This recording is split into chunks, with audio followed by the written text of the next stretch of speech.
الحمد لله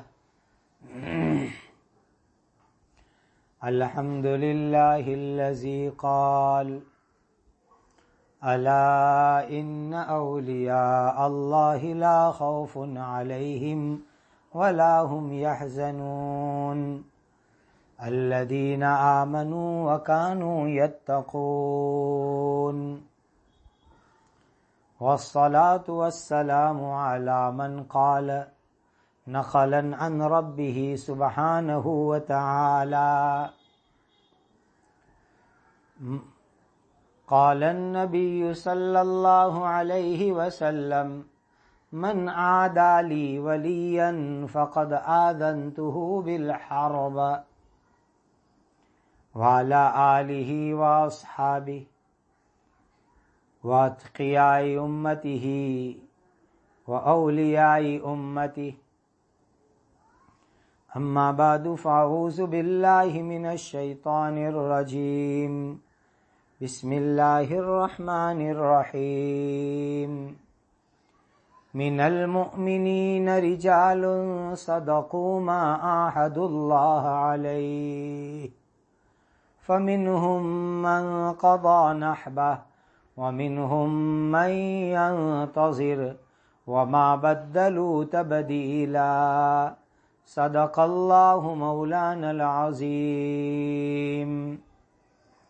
رمضان المبارک میں میرے استاذ علامہ شیخ الحدیث الحافظ الحاج مولانا مفتی محدث فقیہ مفسر سعید احمد صاحب پالنپوری نور اللہ مرقدہ وعال اللہ مراتبہ فی الجنت النعیم دنیا سے تشریف لے گئے۔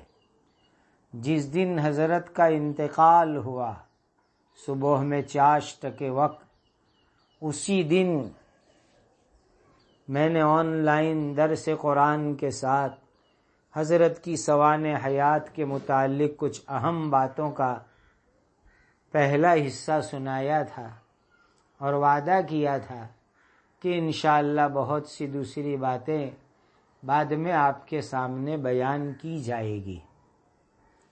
اللہ والوں کی زندگی سننے کا ایک بہت بڑا مقصد یہ ہے کہ عند ذکر الصالحین تنزل الرحمہ، جب اللہ کے نیک بندوں کی باتیں بیان کی جاتی ہے تو اللہ کی رحمتیں اترتی ہے۔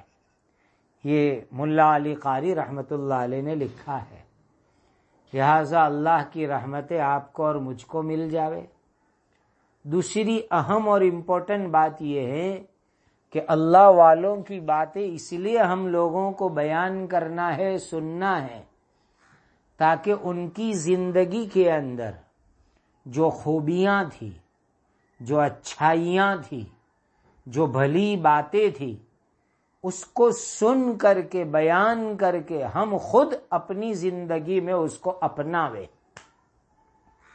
بیان اسی لیے کرے کہ اذا تکرر علی اللسان تقرر فی القلب، جب زبان سے بار بار بولیں گے تو ہمارے دل میں وہ بات جم جائے گی، ہم عمل کرنے والے بن جائیں گے۔ اور سننے والے اس لیے بار بار سنیں کہ سن کر کے وہ بھی ان چیزوں کے اوپر عمل کرنے والے بن جائے۔ تو بس میں آج آپ تمام سننے والوں سے کہوں گا کہ میں اپنے استاد محترم اللہ کے ولی بہت بڑے بزرگ کی یہ جو باتیں بیان کر رہا ہوں اس لیے تاکہ ہم سن کر کے اس کے اوپر عمل کرنے والے بنیں۔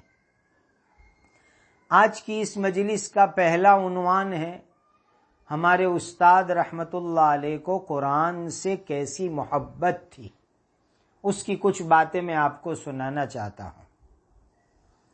رمضان المبارک کے مبارک مہینے میں حضرت الاستاد رحمت اللہ علیہ بہت ساری مرتبہ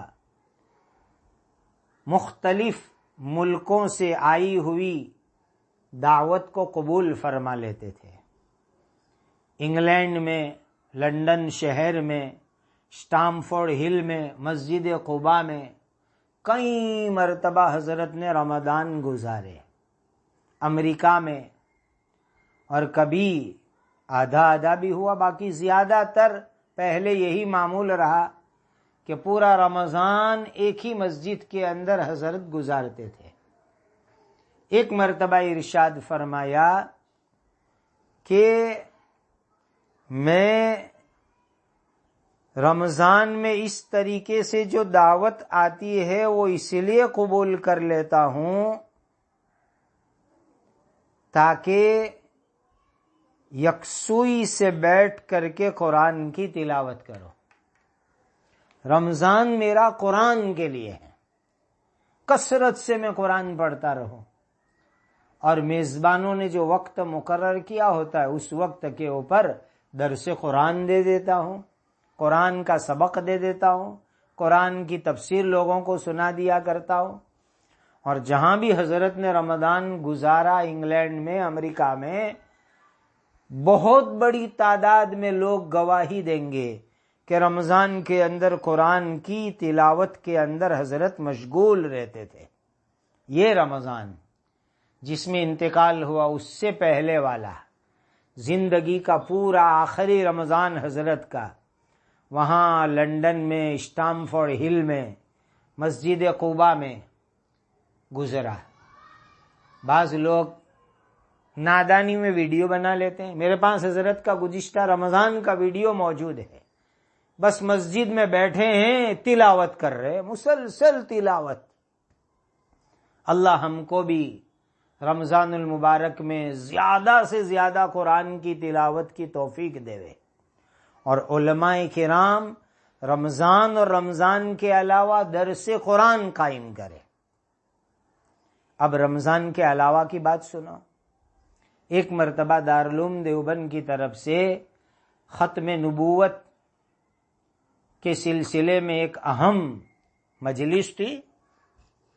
میں رات کو کافی دیر سے دیوبند پہنچا، سورت سے دلی کی فلائٹ میں جمعرات کو نکلا سبق کے بعد، اور پھر دلی سے دیوبند رات دیر سے پہنچا۔ حضرت الاستاد شیخ الحدیث مولانا واجد حسین صاحب رحمۃ اللہ علیہ کے گھر پر رات دیر سے پہنچا، اور میں نے سوچا کہ فجر ہی میں حضرت الاستاد مفتی سعید صاحب سے ملاقات کر لوں۔ تو حضرت کے گھر محلہ کوٹلہ میں حضرت کے مکان کے قریب والی مسجد میں اذان کے وقت میں پہنچ گیا۔ بہت خوش ہوئے، فجر کے بعد گھر لے گئے اور قرآن شریف سب کو دے دیے گئے، اور ایک مقدار کے اندر تلاوت کا سلسلہ ہوا۔ بعد میں جو ہے مختلف علمی موضوع پر گفتگو ہوئی، اور جو ہے ناشتہ بھی ہوا۔ اس سے معلوم ہوا کہ پورا سال بھی ایک خاص وقت قرآن مجید کی تلاوت کے لیے ہوتا تھا۔ اللہ ہم سب کو ایسی نیک توفیق عطا فرمائے۔ الحمدللہ باردولی قیام گاہ پر، مکان پر حضرت کی متعدد مرتبہ تشریف آوری ہوئی۔ مرتبہ رات کا قیام تھا، فجر کی نماز طبیعت کی وجہ سے میرے مکان میں جو میرا کتب خانہ ہے اس میں ادا فرمائی باجماعت۔ اس وقت گھر کے متصل والی مسجد ابھی بنی نہیں تھی، تو نماز سے فارغ ہونے کے بعد فوراً قرآن شریف لے کر کے تلاوت میں مشغول ہو گئے، اور کتب خانے میں ایک چند جلدوں پر مشتمل کتاب پر نظر گئی تو مجھے پوچھا کہ اچھا یہ وہی وہبہ زہیلی والی کتاب ہے، فقہ اسلامی وادلتہ والی؟ میں نے کہا حضرت بہت وہی کتاب ہے۔ عجیب، قرآن سے محبت کا معاملہ یہ کہ جب بندے کو قرآن مجید کا آسان ترجمہ تیار کر کے شائع کرنے کی سعادت حاصل ہوئی اور حضرت کی صورت تشریف آوری ہوئی، میں نے پیش کیا، ایسے پہلے میں بھیج چکا تھا، لیکن جب سورت تشریف لائے پھر میں حاضر ہوا، بہت خوش ہوئے، بہت مبارکبادی دی، بہت دعائیں دی کہ بہت آسان، عام فہم، سہل ترجمہ آ گیا۔ پھر جب اسی سال نومبر کے مہینے میں، ربیع الاول میں جب سورت تشریف لائے تو قرآن مجید کا ترجمہ اور حواشی کا تیسرا ایڈیشن ماشاءاللہ بہت اچھا چھپا اردو میں، تو وہ میں نے حضرت کی خدمت میں پیش کیا، مختلف جگہوں سے بغور اس کو دیکھا جامعہ ڈابھیل کے کتب خانے میں، اور کئی حضرات کی حاضری میں ارشاد فرمایا، مفتی محمود سے پہلے سے تعلقات ہے، جان پہچان ہے، لیکن جب سے انہوں نے قرآن مجید کا یہ ترجمہ اور حواشی کا کام کیا، اب مجھے ان سے قلبی محبت ہو گئی۔ اور اس کے بعد ارشاد فرمایا کہ جو بھی قرآن مجید کی خدمت کرتا ہے مجھے اس سے قلبی محبت اور قلبی تعلق ہو جاتا ہے۔ سبحان اللہ! دیکھو، محبت کا معیار اور بنیاد قرآن مجید کو بنایا، کتنی عجیب و غریب چیز۔ ایک موقع پر مجھ سے فرمانے لگے کہ جب میں قرآن کی آیتوں کو، اس کا مفہوم، حضرت نے جو ہدایت القرآن کا کام کیا، عجیب و غریب کام ہے، اللہ امت کو اس سے استفادے کی قدر کی توفیق عطا فرمائے۔ فرمانے لگے کہ قرآن کی کسی آیت کے اوپر جب میں پہنچتا ہوں تو میں خود قرآن کی آیتوں میں غور کرتا ہوں کہ باری تعالیٰ کیا ارشاد فرمانا چاہتے ہیں، منشأ باری تعالیٰ کیا ہے، کا تفاسیر کو دیکھنے کے بجائے میں نفس آیات میں غور کر کے اس کا مفہوم لکھنے کی کوشش کرتا ہوں۔ سبحان اللہ! کتنا پیارا طریقہ! حضرت امام ابن کثیر رحمۃ اللہ علیہ جیسے مفسر نے بھی خود اس طرح کی بات ارشاد فرمائی، القرآن یفسر بعضہ بعضا، کہ قرآن کی بعض آیتیں خود بعض آیت دوسری بعض آیتوں کی تفسیر کرتی ہے، یعنی قرآن کی مختلف آیتوں میں غور کرو تو انشاءاللہ العزیز قرآن کی آیتوں کی مراد بہت آسانی سے ہمارے سامنے آ جاتی ہے۔ اور حضرت بہت دھیان سے، کوئی آدمی قرآن اچھا تلاوت کرتا ہو تو سنتے تھے بہت دھیان سے، اور اس پر مبارکباد بھی دیتے تھے۔ ابھی کچھ عرصہ پہلے گھر پر تشریف آوری ہوئی، عشاء کی نماز گھر میں ادا فرمائی، عزیزم قاری عبداللہ ابن قاری عبد الرحمن بزرگ سملکی نے گھر میں حضرت الاستاد کو عشاء کی نماز پڑھائی تو سلام پھرا کے بہت خوش ہوئے، کہنے لگے بہت عمدہ قرآن پڑھا، بہت صحیح پڑھا، بہت عمدہ پڑھا۔ پھر پوچھا کس سے فن پڑھا تو بتلایا کہ حضرت الاستاد امام الفن قاری احمد اللہ صاحب دامت برکاتہم العالیہ سے تجوید پڑھی۔ بہت خوشی کا اظہار فرمایا، بہت مبارکبادی دی، بہت دعا دی، فرمایا کہ مشق میں پابندی کرو اور زیادہ ترقی ہوگی۔ اللہ اکبر! بس یہ قرآن اللہ کی مبارک کتاب، جو آدمی اس سے محبت کرے گا، اس کی تلاوت کرے گا، اللہ تعالیٰ اس کو آخرت کے اندر نواز دیں گے۔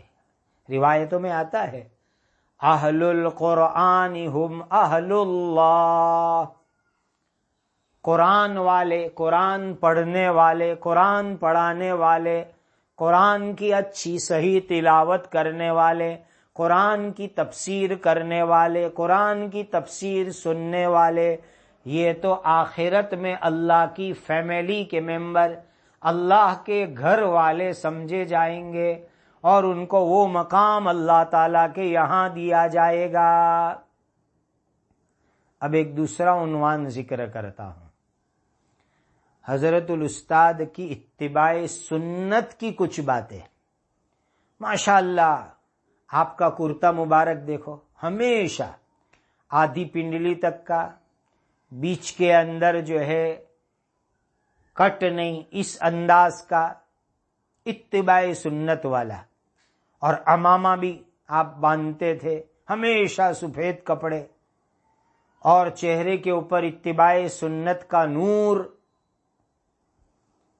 میری تدریس کا پہلا سال جب میں مدرسہ ہدایت الاسلام کے اندر مدرس تھا، تو عید الاضحیٰ کے موقع کے اوپر گھر اہلیہ کے ساتھ دیوبند چھتہ مسجد کے اندر حاضری کی سعادت حاصل ہوئی، اور میرے مرشد اور استاد فقیہ الامت حضرت اقدس مفتی محمود حسن گنگوئی رحمۃ اللہ علیہ کے ساتھ اس سال کی عید دیوبند میں کی ہم نے، بقرعید۔ ایسے رمضان اور رمضان عید تو ماشاءاللہ کہیں نصیب ہوئی، اس سال کی بقرعید بھی دیوبند میں حضرت کے ساتھ نصیب ہوئی۔ تو عید کی نماز دارالعلوم دیوبند کی اصل قدیم مسجد مہمان خانے کے سامنے والی، وہاں ادا کرنے کے لیے ہم حضرت فقیہ الامت رحمۃ اللہ علیہ کے ساتھ پہنچے۔ الحمدللہ الحمدللہ الذی قال الا ان اولیاء اللہ لا خوف علیہم ولا هم يحزنون الذین آمنوا وكانوا يتقون والصلاة والسلام على من قال نقلا عن ربه سبحانه وتعالى قال النبي صلى الله عليه وسلم من عادى لي وليا فقد آذنته بالحرب وعلى آله وأصحابه واتقياء أمته وأولياء أمته أما بعد فأعوذ بالله من الشيطان الرجيم بسم اللہ الرحمن الرحیم اسی طریقے سے ایک مرتبہ مرحوم والد صاحب والے مکان کے اندر حضرت الاستاد کی تشریف آوری ہوئی، تو میرے بچوں میں سے بچہ بالکل چھوٹا تھا، شیر خوار، دودھ پینے کا زمانہ، تو میں نے حضرت الاستاد کے سامنے پیش کیا دعا کی نیت سے، تو بالکل سنت کے مطابق گود میں لیا، اس کو اپنے منہ سے لگایا، بوسہ دیا، اور نبی کریم صلی اللہ علیہ وسلم جس طریقے سے بچوں کے ساتھ سلوک کرتے تھے بالکل اسی انداز کے اندر آپ نے جو ہے بچوں کے ساتھ شفقت کا معاملہ کیا، گویا کہ اس کے اندر بھی اتباع سنت کا بڑا لحاظ رہا، بچوں کو گود کے اندر لینا اور ان کو دعا دینا، ان کو مبارکباد دینا، اس سلسلے کے اندر اتباع سنت کی ایک تیسری بات میں عرض کروں، یہ تو دیکھنے والے سینکڑوں کی تعداد کے اندر افراد موجود ہے کہ جب کبھی کہیں بیان ہوا اور لوگ مصافحے کے لیے بھیڑ کرتے تو حضرت ایک حدیث سناتے کہ سنو مصافحے کا ایک طریقہ، اتنا بڑا مجمع ہے، اور پھر یوں فرماتے کہ داعی کبیر حضرت مولانا محمد عمر صاحب پالنپوری رحمت اللہ علیہ ایسے بڑے مجمع کے موقع کے اوپر علی اعلان ایک سلام کرتے تھے اور فرماتے تھے کہ میں نے سلام کر دیا، آپ لوگ جواب دے دو، لیکن میں تم کو ایک حدیث سناتا ہوں، سنو۔ پھر حضرت حدیث سناتے، یہ ابو داؤد شریف میں بھی موجود ہے، حضرت براء ابن عازب رضی اللہ تعالیٰ عنہ سے، جس کا حاصل اور خلاصہ یہ ہے کہ دو مسلمان جب ملاقات کرے اور دونوں اللہ تعالی کی حمد اور تعریف کرے، دونوں اللہ تعالی سے استغفار کرے یعنی گناہوں پر معافی مانگے، تو دونوں ملاقات کرنے والوں کی اللہ تعالی مغفرت فرما دیتے ہیں۔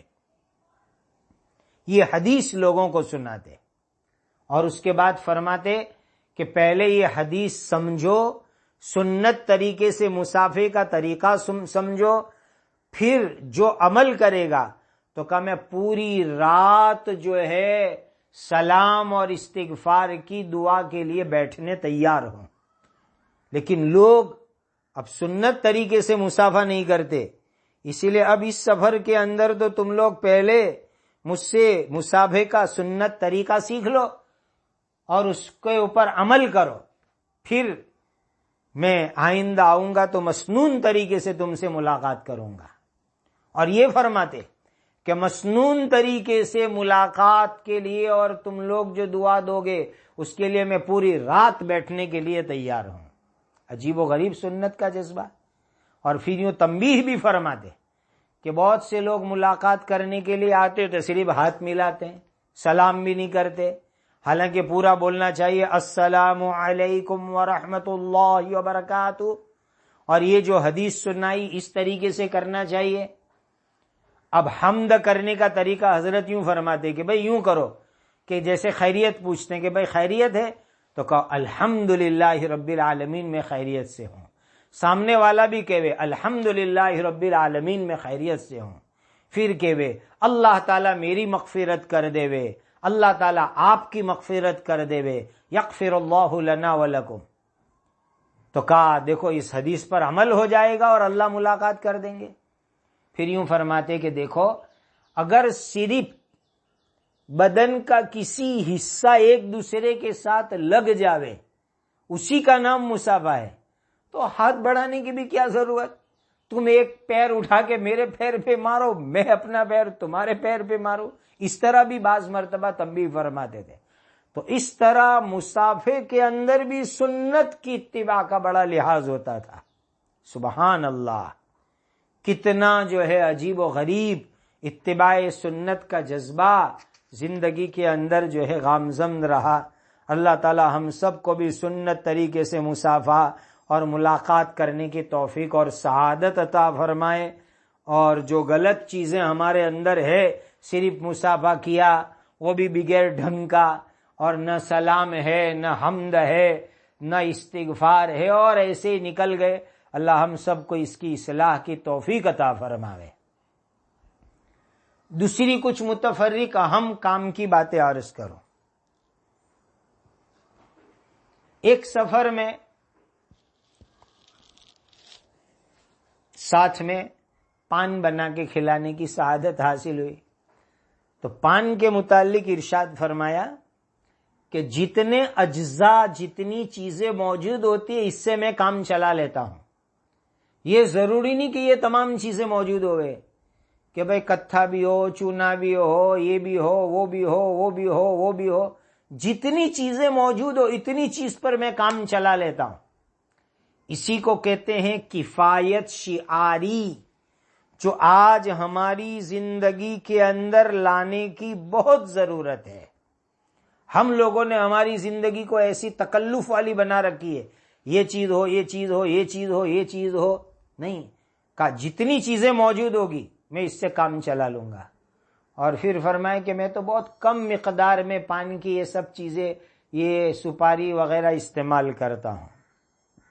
ایک مرتبہ ہمارے جامعہ ڈابھیل کے موجودہ محتمم صاحب حضرت مولانا احمد بزرگ صاحب دامت برکاتہم کے ساتھ دیوبند حضرت کے گھر پر حاضری ہوئی صبح میں.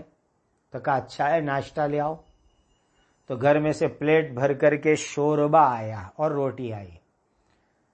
فرمایا کہ کل ہمارے یہاں عقیقہ تھا لیکن بوٹیاں نمٹ گئی، صرف شوربہ ہے، کھا لو اس کو روٹی کے ساتھ. ایک آدھ بوٹی تھی شوربے میں. ایسی بے تکلف سیدھی سادی دعوت کتنی اچھی لگتی ہے. اور صاف فرما دیا کہ کل عقیقہ تھا، کل گوشت پکا تھا، بوٹیاں نمٹ گئی، شوربہ ہے. کیسی بے تکلف سیدھی سادی زندگی. اور یہی آداب ہے کہ مہمان آ جاوے اچانک تو اول مرحلے کے اندر جو گھر میں موجود ہو وہی پیش کر دو، جو حضرت ابراہیم علیہ السلام کی سیرت کے اندر ہے. فما لبث ان جاء بعجل حنید، کہ جو موجود ہو وہ پہلے مہمان کے سامنے پیش کر دو. تو بے تکلف شوربا روٹی ایک بوٹی تھی ماشاءاللہ، اور ہمارے لیے تو حضرت الاستاد کے گھر کے اندر پانی روٹی بھی مل جائے تو دوسرے عالیشان دسترخوان سے وہ زیادہ قیمتی نعمت تھی۔ لیکن یہ کفایت شعاری سیکھو کہ جو موجود ہو بلا تکلف وہ مہمان کے سامنے پیش کر دو۔ ایک مرتبہ لندن میں مسجد قباء میں بیان کرتے ہوئے کھانسی آئی تو کسی نے ٹیشو کا باکس سامنے کیا، جیسے عام طور پر ٹیشو باکس رکھتے ہیں، تو حضرت نے اس دن ایک بڑی عجیب تنبیہ فرمائی کہ آپ لوگ ٹیشو کے استعمال کے اندر بھی بڑا اسراف کرتے ہو۔ آپ لوگوں کو روزانہ ایک ایک باکس ایک ایک آدمی کو ٹیشو کا چاہیے، یہ بھی اسراف ہے اللہ کی نعمت کا، اور اس پر بھی اللہ کے یہاں پوچھو گی۔ ضرورت کے موقع پر ایک آدھ دو کاغذ استعمال کر لو، یہ بھی ایک طرح کا رومال ہے، اس کو بھی بلا وجہ فضول استعمال مت کرو۔ دیکھو اللہ والوں کی نظریں کہاں کتنی باریک ہوتی ہے، وہ اندازہ لگانے کی چیز ہے۔ کئی سال پہلے ٹورنٹو میں مقیم جوگواڑ کے قاری شبیر ابن قاری صالح صاحب کے ساتھ حضرت رحمت اللہ علیہ کے ساتھ ایک سفر کرنے کی مجھے سعادت حاصل ہوئی۔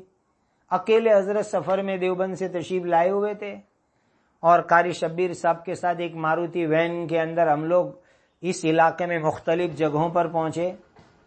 ایک مدرسے میں حاضری ہوئی تو اس مدرسے کے اس وقت کے محتمم صاحب نے بہت عجیب انداز کے اندر اپنے مدرسے کے شیخ الحدیث صاحب کی ملاقات کرائی کتب خانے میں، اور کہنے لگے کہ دیکھو حضرت یہ ہمارے مدرسے کے شیخ الحدیث ہے، اور اس وقت کے اوپر گجرات کے تمام مدارس میں سب سے کم عمر کے یہ شیخ الحدیث ہے، کچھ 25-26 سال کی عمر بتلائی۔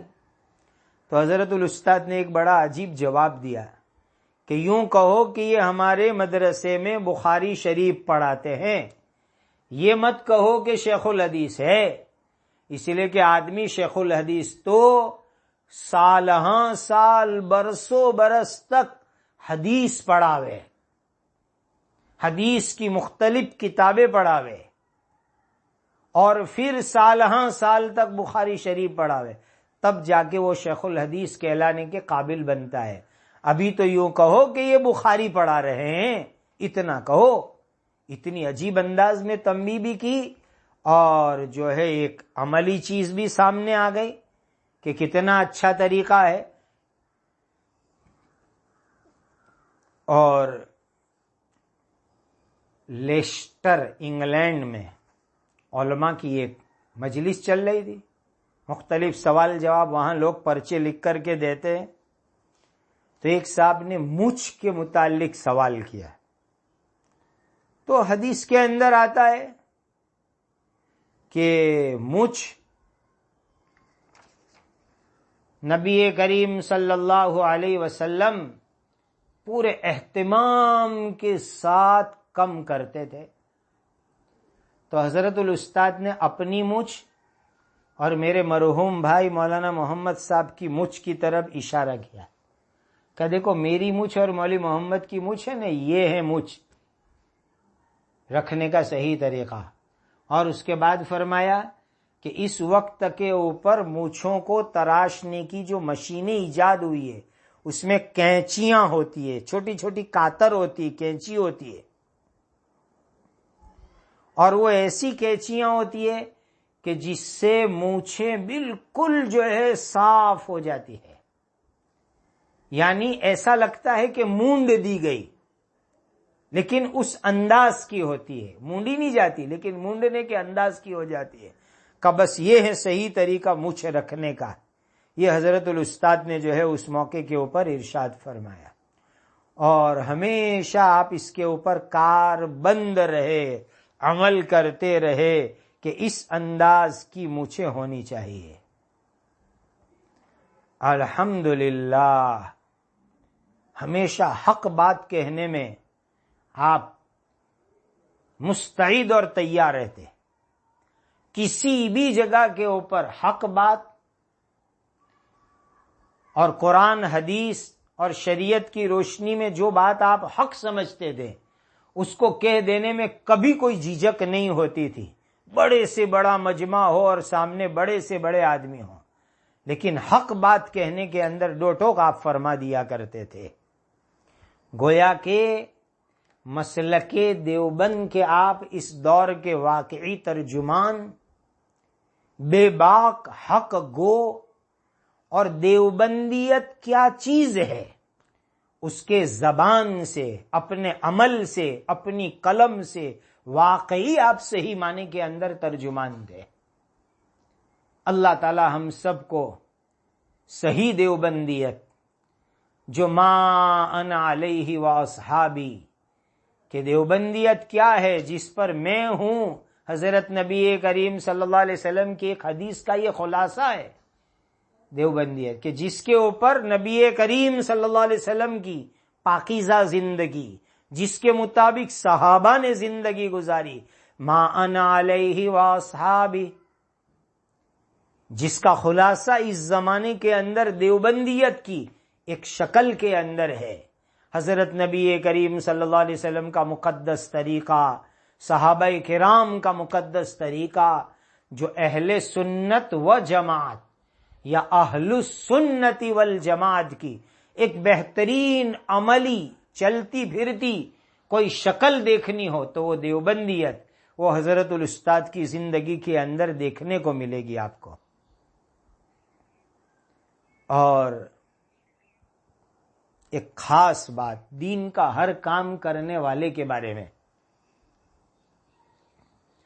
حضرت کی عجیب و غریب کرامت کہیے اس کو، حضرت اقدس بہت بڑے اللہ کے ولی حضرت مولانا قمر الزمان صاحب الہ آبادی دامت برکاتہم العالیہ کی زبان مبارک سے میں نے خود سنا، جب حضرت کی کتاب رحمت اللہ الواسعہ حجت اللہ البالغہ کی جو شرح ہے وہ آئی، تو حضرت مولانا قمر الزمان صاحب دامت برکاتہم العالیہ کی مبارک زبان سے میں نے خود سنا کہ حضرت شاہ ولی اللہ صاحب کی کتاب حجت اللہ البالغہ کا ترجمہ کرنا لوگوں کے لیے مشکل، کہ آپ نے اس کی شرح لکھ دی پوری کھول کر کے، اور اس کے اوپر ایک محدث صاحب نے تبصرہ لکھا، وہ بھی اب تو دنیا میں نہیں، اللہ ان کی قبر کو بھی نور سے منور فرمائے۔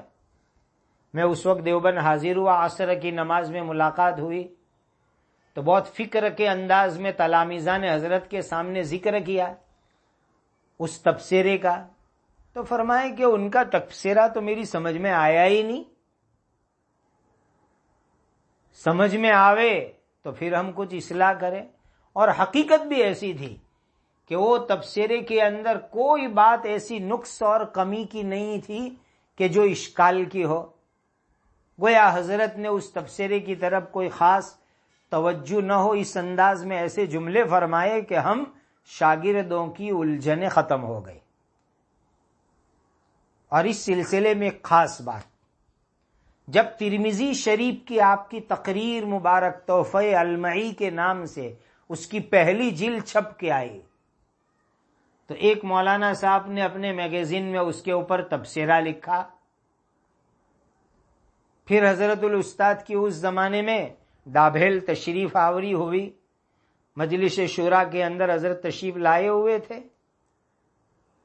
یا کوئی اور پروگرام تھا، تو بہت فکر کے انداز کے اندر ہم نے تذکرہ کیا کہ تحفہ المعی کے بارے کے اندر فلاں عالم صاحب نے اپنے میگزین میں رسالے میں تبصرہ لکھا ہے، کامنٹ لکھی ہے، اور وہ کامنٹ بھی کچھ نامناسب تھی، کوئی خاص نہیں تھی۔ تو حضرت الاستاد نے جو جواب دیا وہ بڑا عجیب و غریب جواب، ہم دین کا کام کرنے والوں کے لیے ہمت دلانے والے جواب۔ فرمانے لگے کام کا جواب کام سے دو۔ انہوں نے میری ترمذی کی شرح کے اوپر یہ تبصرہ لکھا تو اب میں نے بخاری کے اوپر کام شروع کر دیا، اور تحفۃ القاری ماشاءاللہ امت کے سامنے آ گئی. تو کہا ایسے تبصروں کے پیچھے کہاں تم دھیان دیتے پھرو گے؟ اگر ہم سے کوئی واقعی غلطی اور چوک ہوئی ہے تو سر آنکھوں کے اوپر ہم فوری اصلاح کر لیں گے. اور آپ حضرت کی جو ہے بخاری شریف کی شرح دیکھ لیجئے، جو آخری جلد آئی اس میں جو علمی ملحوظات جن محقق علماء نے حضرت کو پیش کیے، جیسے ہمارے حضرت اقدس مفتی احمد صاحب خانپوری دامت برکاتہم العالیہ نے کچھ ملاحظات بھیجے، مفتی محمد فاروق صاحب دامت برکاتہم نے، لوہاروی نے لندن سے ملاحظات بھیجے، تو کتنے اکرام سے ان کے بارے میں الفاظ لکھے اور ان ملحوظات کو شامل کر لیے. لیکن حضرت فرماتے تھے کہ جو تبصرے ایسے ہی آوے بے تکے تو اس کی طرف دھیان مت دو، اپنے کام میں لگو، کام کا جواب کام سے دو. کوئی تمہارے کام کے اوپر بلا وجہ انگلی اٹھاوے، بلا وجہ اشکالات کرے تو اس کے جواب دینے کے چکر میں مت پڑو، کام نیا چالو کر دو، دوسرا کام کرو، کام میں آگے بڑھو، کام کا جواب کام سے دو. تو وہ سامنے والا جو ہے بیچارہ اشکال کرنا ہی چھوڑ دے گا کہ یہ آدمی تو ایسے ہیں کہ ہماری اشکال اعتراض پر کوئی دھیان ہی نہیں دیتے، تو وہ چپ اور خاموش ہو جائے گا. اور یہی طریقہ ہے، ہم ہر دین کا کام کرنے والوں کو یہی طرز جو ہے اپنانے کی بہت ضرورت ہے. اگر لوگوں کے بیجا فالتو اشکال اعتراض تبصروں کے پیچھے پڑیں گے تو کام کرنے سے رہے، اخلاص سے کام کرو. واقعی کوئی غلطی ہم کو بتلاوے تو اس کی اصلاح کرے، لیکن فالتو تبصروں کے چکروں کے اندر نہ پڑے. یہ حضرت الاستاد نور اللہ مرقدہ سے ہم نے سیکھا، جو دین کا کام کرنے والے ہر ایک کے لیے بہت ضروری ہے.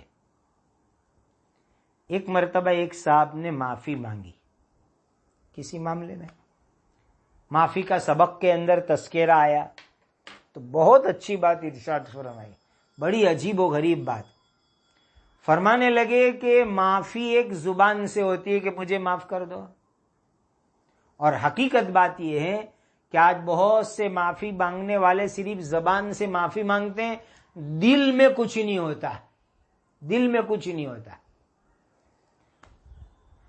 کوئی بھول ہو گئی تو معافی مانگیں گے، لیکن زبان سے بولیں گے کہ معاف کر دو نا، سوری، اب میں ایسا نہیں کروں گا، لیکن دل میں کچھ نہیں ہوتا. دل میں پچھتاوا بھی نہیں، دل میں ندامت بھی نہیں، دل میں شرمندگی بھی نہیں. ایسی معافی اور توبہ کی اللہ کے یہاں بھی کوئی قدر و قیمت نہیں، اور بندوں کے یہاں بھی کوئی قدر و قیمت نہیں. اب بندے اخلاقاً اس معافی کو سن لے وہ الگ بات ہے. تو فرمانے لگے کہ پرانا ایک واقعہ سنائے کہ دارالعلوم دیوبند میں ایک معاملہ ہوا تھا کچھ اشتراک کے انداز کا، اور پھر اس اشتراک کرنے والوں کے جو کوئی امیر تھے، یعنی ایک طالب علم اس زمانے کے، بعد میں وہ عالم بھی بن گئے، اور پھر جو ہے ایک صوبے کے اندر حکومت کی وزارت بھی چھوٹی موٹی ان کو ملی. ان کے نام کے ساتھ حضرت نے سنایا تھا عبرت کے لیے، نصیحت کے لیے. تو کہا حضرت حکیم الاسلام قاری محمد طیب صاحب نور اللہ مرقدہ اس زمانے کے دارالعلوم دیوبند کے محتمم کے پاس وہ قضیہ گیا اور ان لوگوں نے معافی نامہ پیش کیا.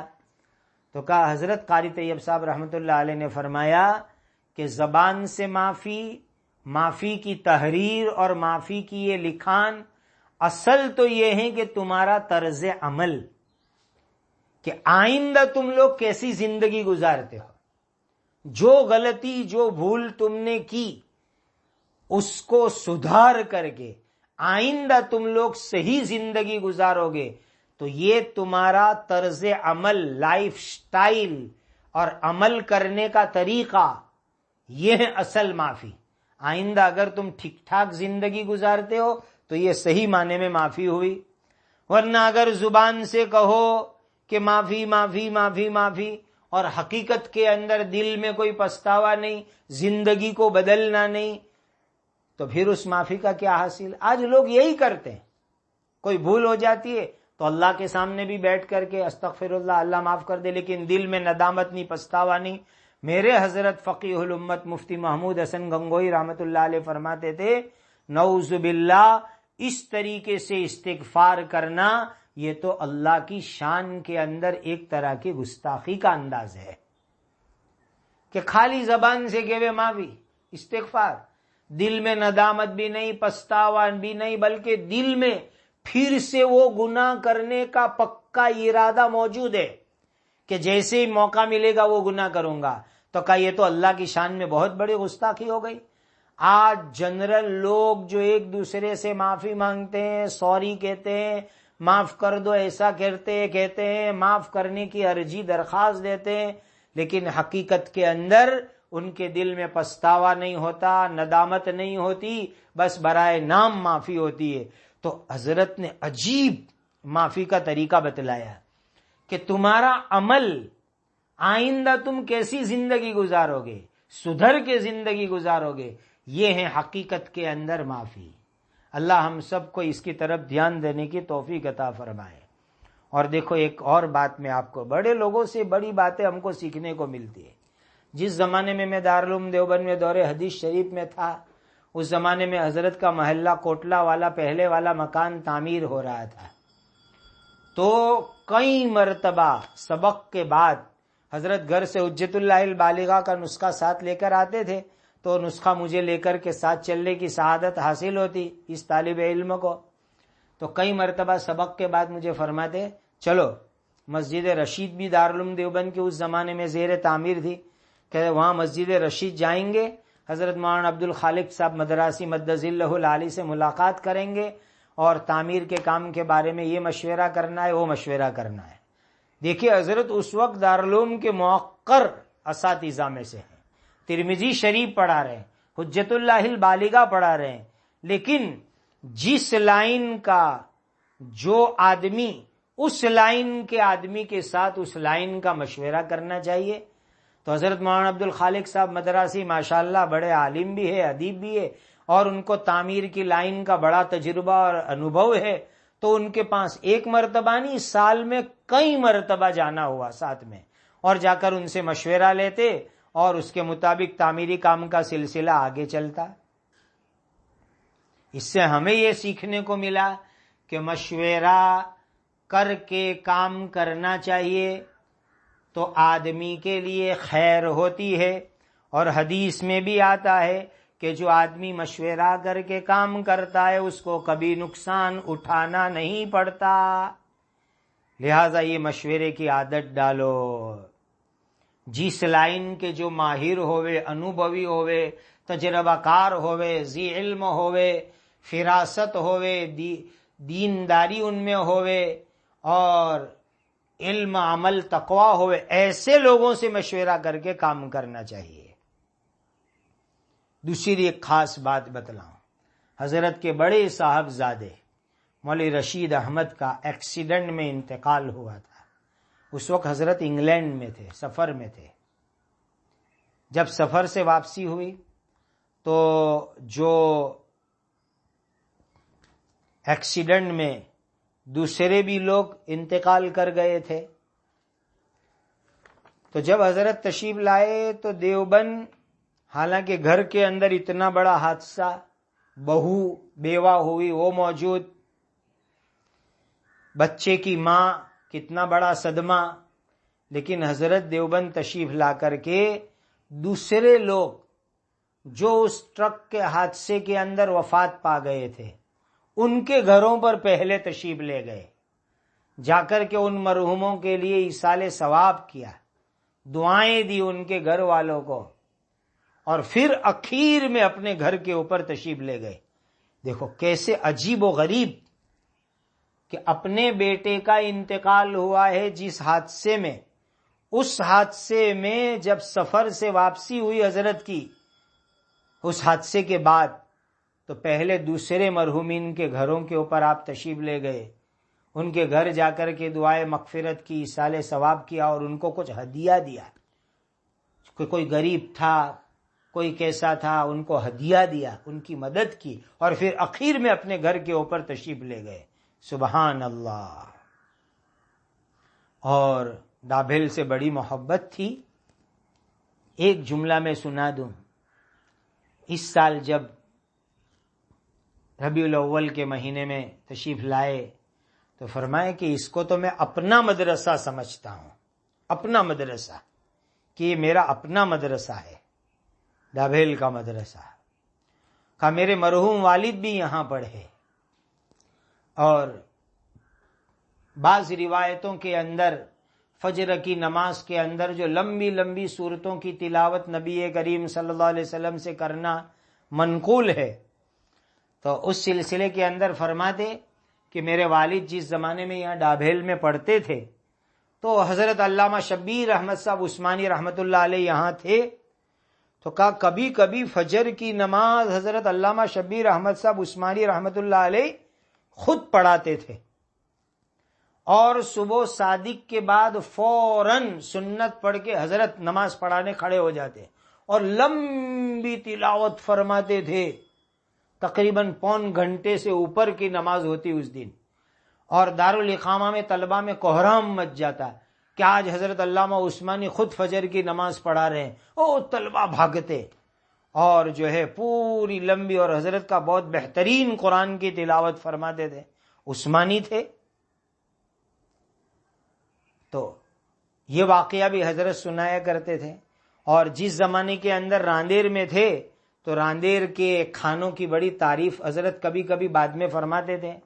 ایک مرتبہ فرمایا کہ ایک مرتبہ رمضان میں پورا جو ہے راندیر میں رہا تو پڑوسی عورت نے 30 دن تک میرے لیے کھانا پکا کے بھیجا۔ کہا دوسرے کھانے کے ساتھ انڈے کی بھی آئٹم ہوتی، کہا اس نے 30 دن تک مسلسل انڈے میں سے بنائی ہوئی مختلف چیزیں بھیجی، اور 30 دن انڈے کی الگ الگ آئٹم بھیجی۔ تو راندیر کے کھانے کی بڑی تعریف بھی فرماتے تھے، اور ماشاءاللہ ہے بھی کچھ ایسا ہی ہمارا راندیر کھانے پینے کے معاملے کے اندر۔ اور ایک مرتبہ لنڈن میں وہاں اپٹن لینڈ کی مسجد کے اندر میرے حضرت مفتی احمد صاحب خانپوری دامت برکاتہم کے مشورے سے ایک عشرے کے لیے میں مسجد قوت الاسلام کے اندر درس کے لیے گیا ہوا تھا رمضان میں، اور حضرت الاستاد مفتی سعید صاحب لنڈن میں اسٹامفورڈ ہل میں مقیم تھے۔ تو ایک دن تراویح کے بعد میں ملاقات کی نیت سے حاضر ہوا، قاری عبدالجلیل صاحب منی پوری سابق استاد دارالعلوم دیوبند بھی تشریف لائے ہوئے تھے چندے کی غرض سے۔ تو حضرت الاستاد نے بڑے لطیف، وہاں کئی سارے لوگ بیٹھے ہوئے تھے، مختلف قسم کے کھانے کی پلیٹیں وہاں تھی، تو حضرت الاستاد نے بڑا پیارا لطیفہ فرمایا، قاری صاحب دسترخوان پر سے کچھ کھاؤ پھر کچھ گاؤ، یعنی کھانے کے بعد کچھ نعت نظم اچھی سناؤ، کچھ کھاؤ پھر کچھ گاؤ۔ اللہ تعالی ہم سب کو اپنے ان نیک بندوں کی پاکیزہ زندگی سن کر اس کے مطابق ہمیں عمل کرنے کی توفیق اور سعادت عطا فرمائے۔ اللہ ان کی قبروں کو نور سے منور فرماوے، درجات کو جنت الفردوس میں بلند فرماوے، کروٹ کروٹ کروڑوں رحمتیں نازل فرمائے۔ وآخر دعوانا ان الحمد للہ رب العالمین۔ سبحان ربک رب العزت عما یصفون وسلام علی المرسلین والحمد للہ رب العالمین۔ الحمد للہ الحمد للہ الذی قال الا ان اولیاء اللہ لا خوف علیہم ولا هم يحزنون الذین آمنوا وكانوا يتقون والصلاة والسلام على من قال نقلا عن ربه سبحانه وتعالى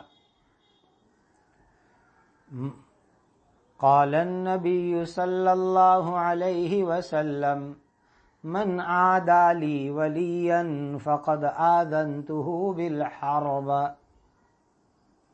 وعلى آله وأصحابه واتقياء أمته وأولياء أمته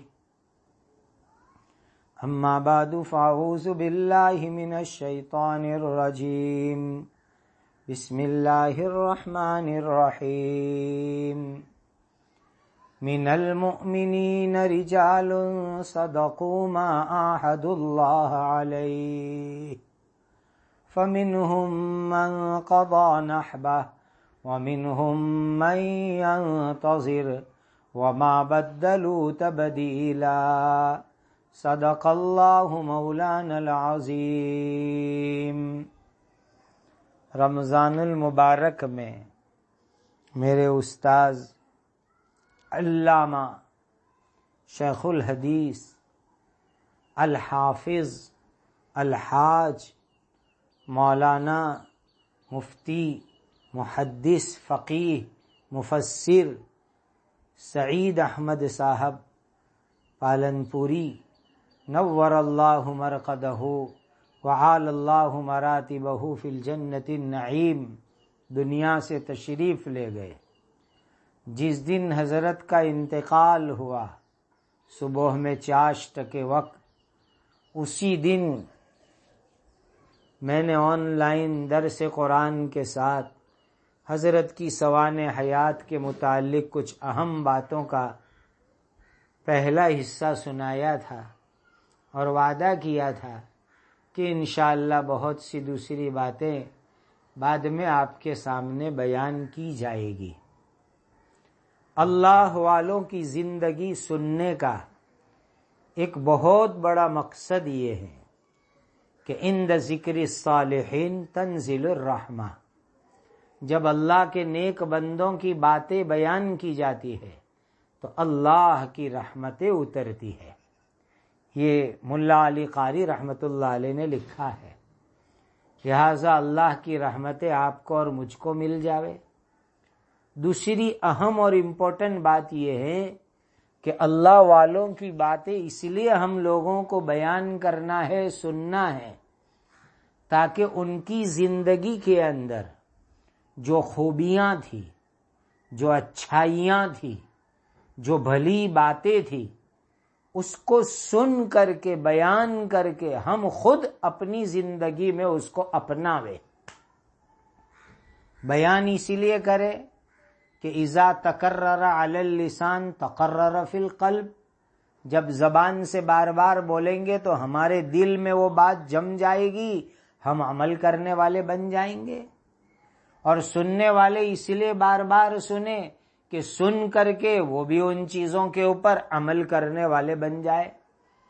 تو بس میں آج آپ تمام سننے والوں سے کہوں گا کہ میں اپنے استاد محترم اللہ کے ولی بہت بڑے بزرگ کی یہ جو باتیں بیان کر رہا ہوں اس لیے تاکہ ہم سن کر کے اس کے اوپر عمل کرنے والے بنیں۔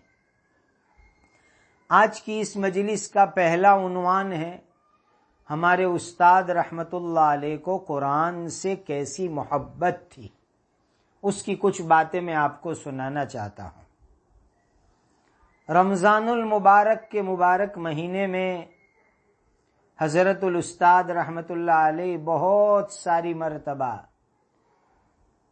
مختلف ملکوں سے آئی ہوئی دعوت کو قبول فرما لیتے تھے۔ انگلینڈ میں، لنڈن شہر میں، اسٹامفورڈ ہل میں، مسجد قباء میں کئی مرتبہ حضرت نے رمضان گزارے۔ امریکہ میں، اور کبھی آدھا آدھا بھی ہوا، باقی زیادہ تر پہلے یہی معمول رہا کہ پورا رمضان ایک ہی مسجد کے اندر حضرت گزارتے تھے۔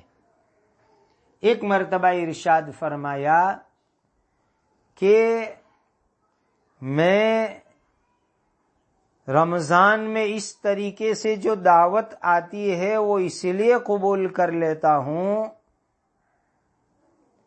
تاکہ یکسوئی سے بیٹھ کر کے قرآن کی تلاوت کرو۔ رمضان میرا قرآن کے لیے ہے، کثرت سے میں قرآن پڑھتا رہوں، اور میزبانوں نے جو وقت مقرر کیا ہوتا ہے اس وقت کے اوپر درس قرآن دے دیتا ہوں، قرآن کا سبق دے دیتا ہوں، قرآن کی تفسیر لوگوں کو سنا دیا کرتا ہوں۔ اور جہاں بھی حضرت نے رمضان گزارا، انگلینڈ میں، امریکہ میں، بہت بڑی تعداد میں لوگ گواہی دیں گے کہ رمضان کے اندر قرآن کی تلاوت کے اندر حضرت مشغول رہتے تھے. یہ رمضان جس میں انتقال ہوا اس سے پہلے والا زندگی کا پورا آخری رمضان حضرت کا وہاں لندن میں اسٹامفورڈ ہل میں مسجد قباء میں گزرا. بعض لوگ نادانی میں ویڈیو بنا لیتے ہیں. میرے پاس حضرت کا گزشتہ رمضان کا ویڈیو موجود ہے. بس مسجد میں بیٹھے ہیں، تلاوت کر رہے، مسلسل تلاوت. اللہ ہم کو بھی رمضان المبارک میں زیادہ سے زیادہ قرآن کی تلاوت کی توفیق دے، اور علماء کرام رمضان اور رمضان کے علاوہ درس قرآن قائم کرے. اب رمضان کے علاوہ کی بات سنو. ایک مرتبہ دارالعلوم دیوبند کی طرف سے ختم نبوت کے سلسلے میں ایک اہم مجلس تھی. میں رات کو کافی دیر سے دیوبند پہنچا. سورت سے دلی کی فلائٹ میں جمعرات کو نکلا سبق کے بعد، اور پھر دلی سے دیوبند رات دیر سے پہنچا. حضرت الاستاد شیخ الحدیث مولانا واجد حسین صاحب رحمۃ اللہ علیہ کے گھر پر رات دیر سے پہنچا، اور میں نے سوچا کہ فجر ہی میں حضرت الاستاد مفتی سعید صاحب سے ملاقات کر لوں. تو حضرت کے گھر محلہ کوٹلہ میں حضرت کے مکان کے قریب والی مسجد میں اذان کے وقت میں پہنچ گیا. بہت خوش ہوئے. فجر کے بعد گھر لے گئے اور قرآن شریف سب کو دے دیے گئے، اور ایک مقدار کے اندر تلاوت کا سلسلہ ہوا. بعد میں جو ہے مختلف علمی موضوع پر گفتگو ہوئی، اور جو ہے ناشتہ بھی ہوا. اس سے معلوم ہوا کہ پورا سال بھی ایک خاص وقت قرآن مجید کی تلاوت کے لیے ہوتا تھا. اللہ ہم سب کو ایسی نیک توفیق عطا فرمائے. الحمدللہ باردولی قیام گاہ پر مکان پر حضرت کی متعدد مرتبہ تشریف آوری ہوئی. مرتبہ رات کا قیام تھا. فجر کی نماز طبیعت کی وجہ سے میرے مکان میں جو میرا کتب خانہ ہے اس میں ادا فرمائی باجماعت. اس وقت گھر کے متصل والی مسجد ابھی بنی نہیں تھی. تو نماز سے فارغ ہونے کے بعد فوراً قرآن شریف لے کر کے تلاوت میں مشغول ہو گئے. اور کتب خانے میں ایک چند جلدوں پر مشتمل کتاب پر نظر گئی تو مجھے پوچھا کہ اچھا یہ وہی وہبہ زہیلی والی کتاب ہے، فقہ اسلامی وادلتہ والی؟ میں نے کہا حضرت بہت وہی کتاب ہے. عجیب. قرآن سے محبت کا معاملہ یہ کہ جب بندے کو قرآن مجید کا آسان ترجمہ تیار کر کے شائع کرنے کی سعادت حاصل ہوئی اور حضرت کی صورت تشریف آوری ہوئی، میں نے پیش کیا. ایسے پہلے میں بھیج چکا تھا، لیکن جب صورت تشریف لائے پھر میں حاضر ہوا. بہت خوش ہوئے، بہت مبارکبادی دی، بہت دعائیں دی کہ بہت آسان، عام فہم، سہل ترجمہ آ گیا.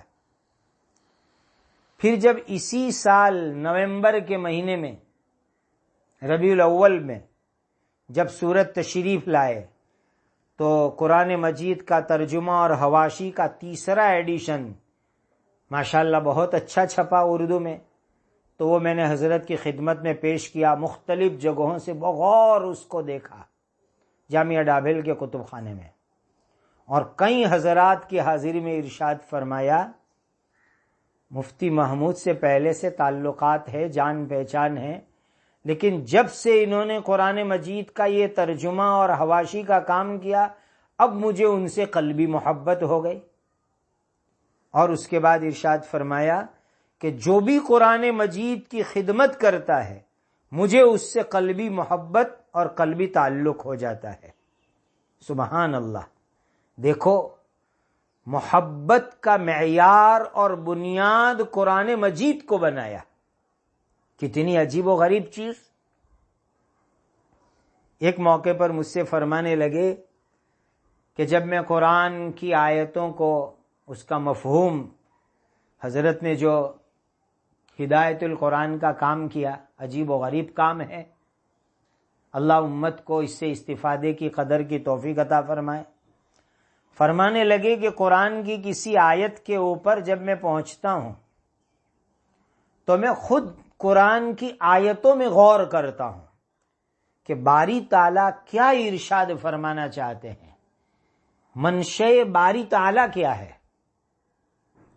کا تفاسیر کو دیکھنے کے بجائے میں نفس آیات میں غور کر کے اس کا مفہوم لکھنے کی کوشش کرتا ہوں. سبحان اللہ، کتنا پیارا طریقہ. حضرت امام ابن کثیر رحمۃ اللہ علیہ جیسے مفسر نے بھی خود اس طرح کی بات ارشاد فرمائے، القرآن یفسر بعضہ بعضا، کہ قرآن کی بعض آیتیں خود بعض آیت دوسری بعض آیتوں کی تفسیر کرتی ہے. یعنی قرآن کی مختلف آیتوں میں غور کرو تو انشاءاللہ العزیز قرآن کی آیتوں کی مراد بہت آسانی سے ہمارے سامنے آ جاتی ہے. اور حضرت بہت دھیان سے، کوئی آدمی قرآن اچھا تلاوت کرتا ہو تو سنتے تھے بہت دھیان سے، اور اس پر مبارکباد بھی دیتے تھے. ابھی کچھ عرصہ پہلے گھر پر تشریف آوری ہوئی، عشاء کی نماز گھر میں ادا فرمائی. عزیزم قاری عبداللہ ابن قاری عبد الرحمن بزرگ سملکی نے گھر میں حضرت الاستاد کو عشاء کی نماز پڑھائی تو سلام پھرا کے بہت خوش ہوئے، کہنے لگے بہت عمدہ قرآن پڑھا، بہت صحیح پڑھا، بہت عمدہ پڑھا. پھر پوچھا کس سے فن پڑھا تو بتلایا کہ حضرت الاستاد امام الفن قاری احمد اللہ صاحب دامت برکاتہم العالیہ سے تجوید پڑھی. بہت خوشی کا اظہار فرمایا، بہت مبارکبادی دی، بہت دعا دی. فرمایا کہ مشق میں پابندی کرو اور زیادہ ترقی ہوگی. اللہ اکبر. بس یہ قرآن اللہ کی مبارک کتاب، جو آدمی اس سے محبت کرے گا، اس کی تلاوت کرے گا، اللہ تعالیٰ اس کو آخرت کے اندر نواز دیں گے. روایتوں میں آتا ہے اہل القرآن ہم اہل اللہ، قرآن والے، قرآن پڑھنے والے، قرآن پڑھانے والے، قرآن کی اچھی صحیح تلاوت کرنے والے، قرآن کی تفسیر کرنے والے، قرآن کی تفسیر سننے والے، یہ تو آخرت میں اللہ کی فیملی کے ممبر، اللہ کے گھر والے سمجھے جائیں گے، اور ان کو وہ مقام اللہ تعالیٰ کے یہاں دیا جائے گا. اب ایک دوسرا عنوان ذکر کرتا ہوں، حضرت الاستاد کی اتباع سنت کی کچھ باتیں. ماشاءاللہ آپ کا کرتا مبارک دیکھو، ہمیشہ آدھی پنڈلی تک کا، بیچ کے اندر جو ہے کٹ نہیں، اس انداز کا، اتباع سنت والا. اور عمامہ بھی آپ باندھتے تھے، ہمیشہ سفید کپڑے، اور چہرے کے اوپر اتباع سنت کا نور. میری تدریس کا پہلا سال جب میں مدرسہ ہدایت الاسلام کے اندر مدرس تھا تو عید الاضحیٰ کے موقع کے اوپر گھر اہلیہ کے ساتھ دیوبند چھتہ مسجد کے اندر حاضری کی سعادت حاصل ہوئی، اور میرے مرشد اور استاد فقیہ الامت حضرت اقدس مفتی محمود حسن گنگوئی رحمۃ اللہ علیہ کے ساتھ اس سال کی عید دیوبند میں کی ہم نے، بقرعید. ایسے رمضان اور رمضان عید تو ماشاءاللہ کہیں نصیب ہوئی. اس سال کی بقرعید بھی دیوبند میں حضرت کے ساتھ نصیب ہوئی. تو عید کی نماز دارالعلوم دیوبند کی اصل قدیم مسجد مہمان خانے کے سامنے والی، وہاں ادا کرنے کے لیے ہم حضرت فقیہ الامت رحمۃ اللہ علیہ کے ساتھ پہنچے. تو حضرت الاستاد مفتی سعید صاحب نور اللہ مرقدہ نے عید کی نماز پڑھائی اور خطبہ بھی دیا، اور بالکل سنت کی اتباع والا خطبہ، کہ جب کلمہ شہادت آیا تو آپ نے باقاعدہ خطبے کے اندر شہادت کی انگلی اٹھائی۔ عام طور پر ہمارے یہاں خطبہ دینے والے خطیب لوگ اس کا لحاظ نہیں کرتے، حالانکہ حدیث میں یہ چیز موجود ہے کہ خطبے وغیرہ کے اندر بھی جب کلمہ شہادت آئے تو شہادت کی انگلی اٹھانی چاہیے، اور پورا خطبہ ایسا کہ اس کے اندر قربانی کے احکام، عید الاضحیٰ کے متعلق ضروری باتیں، سبحان اللہ، کیسی اتباع سنت کا جذبہ۔ تو الحمدللہ عید کی نماز اور خطبہ بھی سنت کے مطابق حضرت الاستاد کے پیچھے پڑھنے کی ہم کو سعادت حاصل ہوئی، اور نماز کے اندر پوری تجوید کی رعایت کی کوشش کی، اور اچھا لہجہ جو ہو سکے اس کی رعایت کر کے آپ نے سنت طریقے سے عید کی نماز پڑھائی۔ اسی طریقے سے ایک مرتبہ مرحوم والد صاحب والے مکان کے اندر حضرت الاستاد کی تشریف آوری ہوئی، تو میرے بچوں میں سے بچہ بالکل چھوٹا تھا، شیر خوار، دودھ پینے کا زمانہ، تو میں نے حضرت الاستاد کے سامنے پیش کیا دعا کی نیت سے، تو بالکل سنت کے مطابق گود میں لیا، اس کو اپنے منہ سے لگایا، بوسہ دیا، اور نبی کریم صلی اللہ علیہ وسلم جس طریقے سے بچوں کے ساتھ سلوک کرتے تھے بالکل اسی انداز کے اندر آپ نے جو ہے بچوں کے ساتھ شفقت کا معاملہ کیا، گویا کہ اس کے اندر بھی اتباع سنت کا بڑا لحاظ رہا، بچوں کو گود کے اندر لینا اور ان کو دعا دینا، ان کو مبارکباد دینا، اس سلسلے کے اندر اتباع سنت کی ایک تیسری بات میں عرض کروں، یہ تو دیکھنے والے سینکڑوں کی تعداد کے اندر افراد موجود ہے کہ جب کبھی کہیں بیان ہوا اور لوگ مصافحے کے لیے بھیڑ کرتے تو حضرت ایک حدیث سناتے کہ سنو مصافحے کا ایک طریقہ، اتنا بڑا مجمع ہے، اور پھر یوں فرماتے کہ داعی کبیر حضرت مولانا محمد عمر صاحب پالنپوری رحمت اللہ علیہ ایسے بڑے مجمع کے موقع کے اوپر علل اعلان ایک سلام کرتے تھے اور فرماتے تھے کہ میں نے سلام کر دیا، آپ لوگ جواب دے دو، لیکن میں تم کو ایک حدیث سناتا ہوں، سنو۔ پھر حضرت حدیث سناتے، یہ ابو داؤد شریف میں بھی موجود ہے، حضرت براء ابن عازب رضی اللہ تعالیٰ عنہ سے، جس کا حاصل اور خلاصہ یہ ہے کہ دو مسلمان جب ملاقات کرے اور دونوں اللہ تعالی کی حمد اور تعریف کرے، دونوں اللہ تعالی سے استغفار کرے یعنی گناہوں پر معافی مانگے، تو دونوں ملاقات کرنے والوں کی اللہ تعالی مغفرت فرما دیتے ہیں۔ یہ حدیث لوگوں کو سناتے اور اس کے بعد فرماتے کہ پہلے یہ حدیث سمجھو، سنت طریقے سے مصافحے کا طریقہ سمجھو، پھر جو عمل کرے گا تو کہ میں پوری رات جو ہے سلام اور استغفار کی دعا کے لیے بیٹھنے تیار ہوں۔ لیکن لوگ اب سنت طریقے سے مصافحہ نہیں کرتے، اسی لیے اب اس سفر کے اندر تو تم لوگ پہلے مجھ سے مصافحے کا سنت طریقہ سیکھ لو اور اس کے اوپر عمل کرو، پھر میں آئندہ آؤں گا تو مسنون طریقے سے تم سے ملاقات کروں گا۔ اور یہ فرماتے کہ مسنون طریقے سے ملاقات کے لیے اور تم لوگ جو دعا دو گے اس کے لیے میں پوری رات بیٹھنے کے لیے تیار ہوں۔ عجیب و غریب سنت کا جذبہ۔ اور پھر یوں تنبیہ بھی فرماتے کہ بہت سے لوگ ملاقات کرنے کے لیے آتے تو صرف ہاتھ ملاتے ہیں، سلام بھی نہیں کرتے، حالانکہ پورا بولنا چاہیے السلام علیکم ورحمۃ اللہ وبرکاتہ، اور یہ جو حدیث سنائی اس طریقے سے کرنا چاہیے۔